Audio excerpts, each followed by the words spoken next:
제2절 선생님의 서울 학생 시절 1. 의식주 생활. 선생님은 중학교 때 서울에 와서 학교를 다녔습니다. 선생님이 고향을 18세부터 떠나 지금까지 고향을 잃어버리고 사탄 세계를 수습하기 위해 일생을 거쳐 나오고 있습니다. 학생 시절에 자취생활을 했습니다. 7년 동안 혼자 자취생활을 했습니다. 서울이 요즘엔 날이 좋지만 그때는 겨울에 영하 21도, 평균 영하 15도가 될 만큼 추웠습니다. 우물에서 두레박질을 할 때 새 두레박질을 하게 되면 끈이 끊어지곤 했습니다.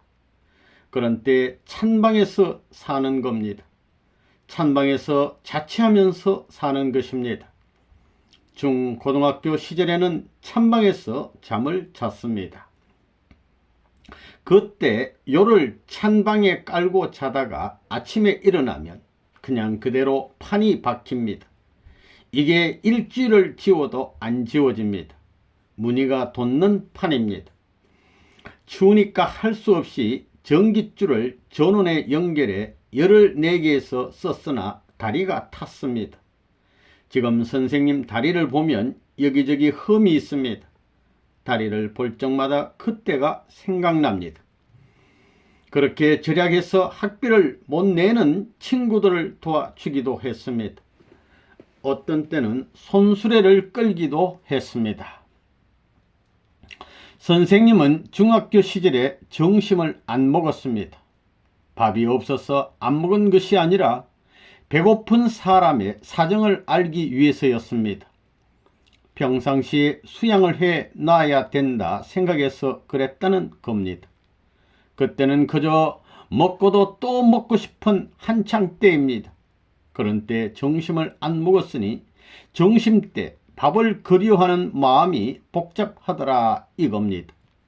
친구들은 도시락을 가지고 와서 먹는데 먼데 혼자 앉아서 밥도 안 먹고 명상하는 그 자리는 심각한 자리입니다. 선생님은 선생님 자신에 대해서는 참 깍쟁이입니다. 30세 전까지는 새 양복을 사 입은 적이 없습니다. 고물상에 가서 헌옷을 사 입었습니다. 옷은 전부 다 학생복인데 꿰매 입었습니다. 서울 내거리 고물상에 가서 학생들이 입다가 찾아가지 않은 것, 전부 다 옷깃에 때 묻은 것, 기름때 묻은 것, 냄새나는 것을 일부러 택하는 것입니다. 머리는 아무렇게나 하고 세수도 안 하고 면도도 안 하고 사는 것입니다. 그리고 어디 다니더라도 아무거나 다 할 줄 압니다. 팬티도 다 만들어 입었습니다. 혼자 살아도 뜻을 이루어야 되겠다 이겁니다. 그 나머지로 불쌍한 사람을 도와준 사람입니다. 애국자의 가정에 남편이 수욕을 당하든가 어려움이 있으면 이름도 없이 도와주기도 했습니다. 그런 생활을 해왔습니다. 2. 교회 생활. 서울에서 학교를 다니면서 주일학교 학생들을 지도하기도 했습니다. 흑석동 교회에서도 그랬고 서빙고 교회에서도 그랬습니다. 그때는 추우니까 한강이 얼어서 얼음 갈라지는 소리가 들리는데 밤에 그 소리가 들리면 혼자 있으면 무섭습니다. 그런 한강을 건너 다니면서 서빙고에 있는 주일학교 학생들을 가르쳤습니다. 내가 주일학교 학생들을 잘 가르쳤습니다. 지금은 얘기를 재미있게 못하지만 그때는 재미있게 했던 모양입니다. 내가 눈물을 흘리면 아이들도 따라서 웁니다.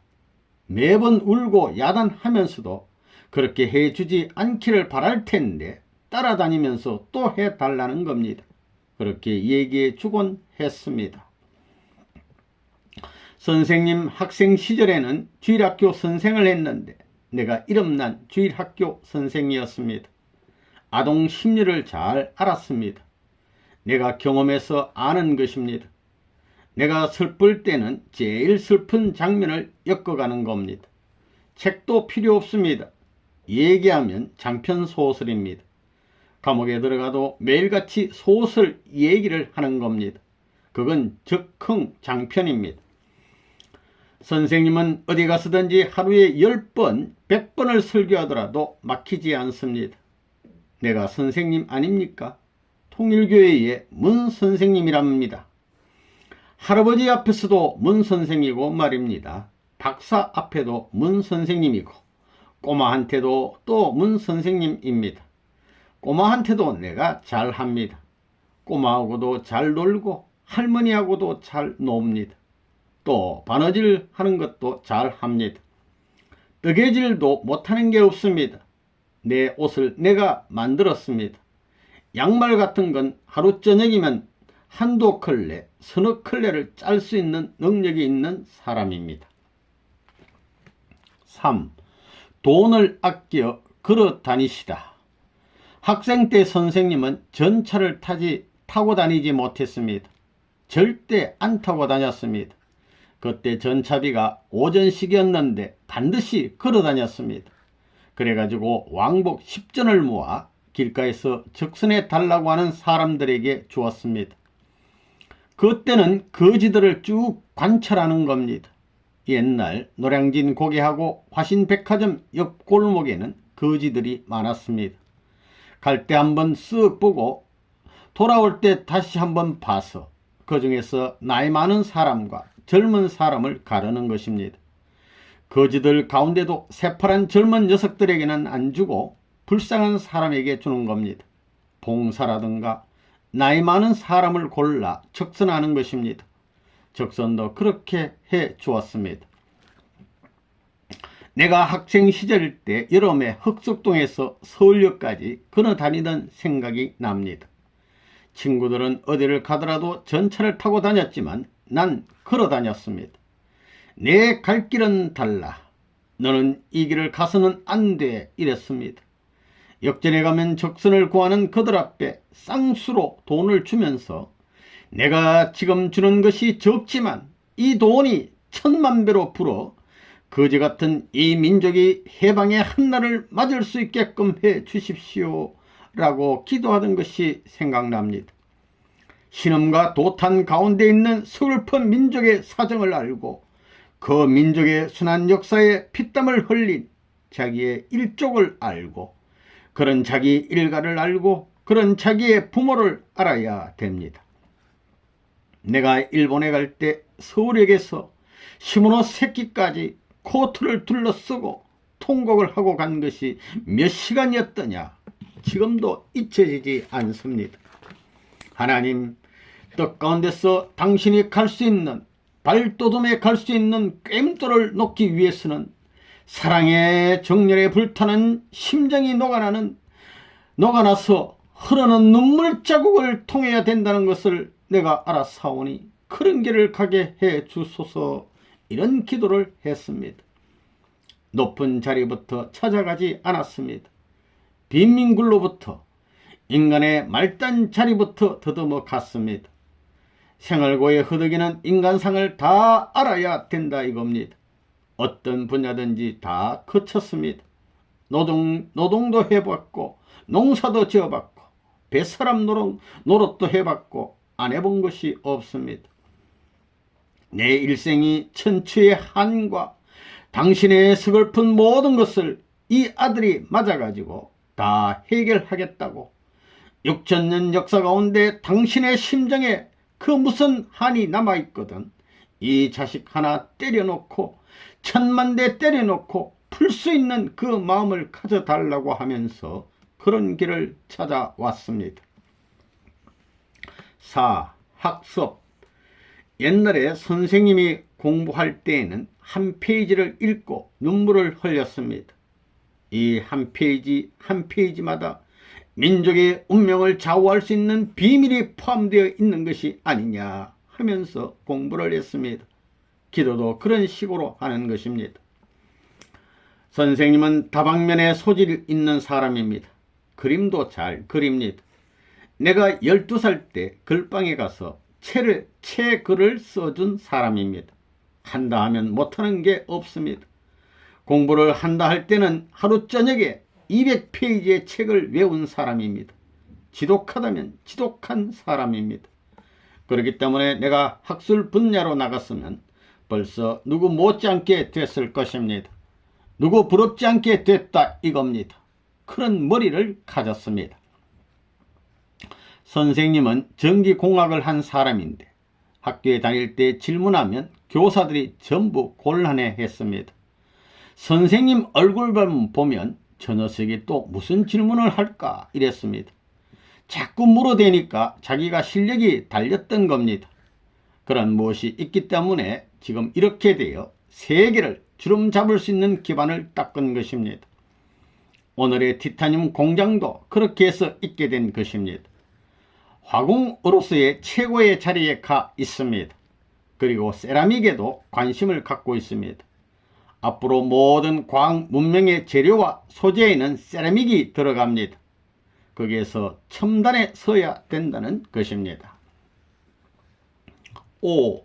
학생 때의 생활. 학생 시절에는 학교에서 돌아오면 교복을 벗어던지고 노동판에 가서 일했습니다. 내가 돈이 없어서 그런 것이 아닙니다. 안 해본 일이 없습니다. 석탄을 나르는 일도 해보았고 배도 타보았고 머슴살이도 해봤습니다. 온갖 일을 다 해보았다는 것입니다. 인간의 고락이 어떤 것인가를 다 알아보았다는 것입니다. 그래서 내가 해야 할 일은 그 고락을 겪으며 살고 있는 인간들을 해방시키는 책임자가 되어 이들을 완전히 해방시켜 주는 것이라고 생각했다는 것입니다. 선생님은 학생 시절에 영화를 보지 않았습니다. 여러분은 영화 구경도 잘 하러 갈 것입니다. 극장 앞에도 다니지 않았던 때가 있었습니다. 아무리 추악한 행동을 하더라도 그걸 보고 감련되지 않고 그들을 지도할 수 있는 주체성을 지니기 위해서는 그것도 거쳐가야 됩니다. 그게 왜냐? 내가 그 환경을 넘어가서 극장이라든가 이런 곳을 아무리 다니더라도 거기에 걸리지 않고 거기에서 범죄하지 않을 수 있는 선을 넘고서야 나서야 되기 때문입니다. 6. 풍부한 훈련과 경험을 쌓으시다. 선생님이 안 해본 것이 없습니다. 저 산중에 들어가서 숲 굽는 것까지 배웠습니다.